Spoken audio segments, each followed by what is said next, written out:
Kabar duka tentang wafatnya Rilan Henry Pribadi, 17 tahun, putra dari Reja Pribadi sekaligus cucu dari keluarga besar pengusaha nasional, pendiri Napan Group, Henry Pribadi, memunculkan istilah medis asfiksia sebagai penyebab yang diduga. Banyak masyarakat kemudian bertanya, apa itu asfiksia dan seberapa berbahayakah?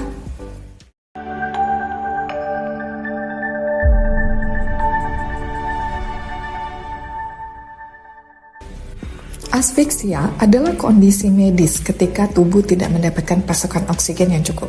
Jika berlangsung dalam waktu tertentu tanpa penanganan, kondisi ini dapat menyebabkan hilangnya kesadaran, kerusakan organ vital seperti jantung dan paru-paru, gangguan fungsi otak hingga kematian. Menurut data dari Center of Disease Control and Prevention (CDC) Amerika Serikat, asfiksia atau suffocation menjadi salah satu penyebab kematian akibat cedera yang cukup tinggi. Pada tahun 2016 tercatat hampir 19.000 kasus kematian akibat kondisi ini, menjadikannya penyebab kematian terbanyak kedua setelah keracunan. Apa itu asfiksia dari aspek forensik? Nah, yang sering menyebabkan itu ada 4, yaitu bisa karena penyakit, kemudian bisa karena trauma, yang paling sering dari aspek forensik karena trauma, kemudian keracunan, dan bisa juga karena tenggelam. Ada beragam penyebab asfiksia, baik mekanis maupun medis.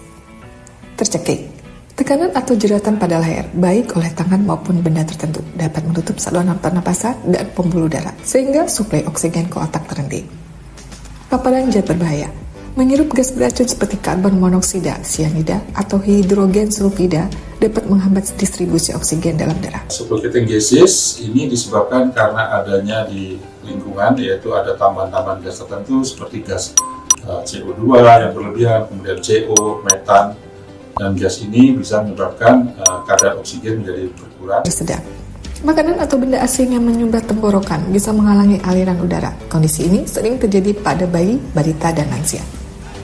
Saat tersedak itu biasanya ada benda asing ataupun makanan yang masuk ke dalam saluran pernafasan. Seharusnya saluran pernafasan itu tidak ada apapun terkecuali udara yang masuk. Pada saat tersedak tersebut, tubuh akan refleks memberikan tanda seperti batuk, bahkan sampai muntah. Reaksi alergi berat, anafilaksis. Alergi terhadap makanan atau obat tertentu dapat menyebabkan pembengkakan saluran napas secara cepat dan beresiko memicu asfiksia. Pada umumnya, kebanyakan kasus tidak berbahaya. Tetapi kalau ditanya apakah bisa menimbulkan kematian, bisa. Sampai orangnya sesak napas, terus rasa kayak kepalanya ringan, melayang-layang gitu, mual muntah, detak jantungnya lemah, cepat, napasnya susah gitu ya. Dan itu kalau tidak ditangani dengan cepat dan benar, itu berujung pada kematian. Penyakit asma. Serangan asma berat dapat membuat saluran pernapasan menyempit, sehingga udara sulit masuk ke paru-paru. Pada asma, sesak terjadi karena saluran pernapasan meradang dan menyempit, sehingga sulit untuk mengalirkan udara untuk bernafas. Hal tersebut membuat otot saluran pernapasan menjadi kaku dan sempit, sehingga jadi sulit untuk bernafas. Asfiksia pada bayi baru lahir. Asfiksia juga bisa dialami bayi saat sebelum, selama, atau setelah proses persalinan. Kondisi ini dikenal sebagai asfiksia neonatorum dan dapat dipicu oleh rendahnya oksigen ibu, tekanan darah ibu yang rendah, lilitan tali pusat, atau gangguan plasenta. Asfiksia ini adalah bayi lahir tidak segera menangis. Jadi kalau lahir nggak nangis itu namanya asfiksia. Cara ringkasnya asfiksia ini adalah kegagalan adaptasi daripada bayi ini dari dalam kandungan menuju luar kandungan. Yang kita tahu bahwa di dalam kandungan ini bayi-bayi itu kan mendapat semuanya tuh dari ibu, ya kan, melalui plasenta. Oksigen dari ibu, makanan dari ibu, makanya support nutrisi, support kesehatan bagi ibu tuh yang optimal tuh sangat menentukan bagaimana kualitas bayi lahir. Selain sesak nafas, ada beberapa gejala asfiksia yang perlu diwaspadai.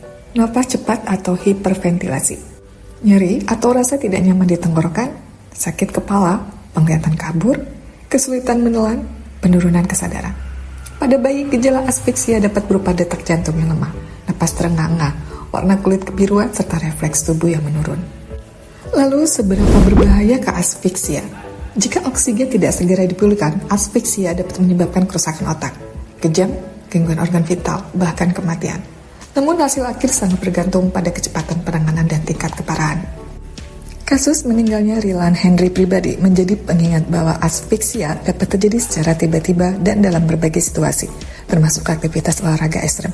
Kesadaran terhadap faktor risiko dan standar keselamatan menjadi hal penting untuk mencegah kejadian serupa di masa mendatang.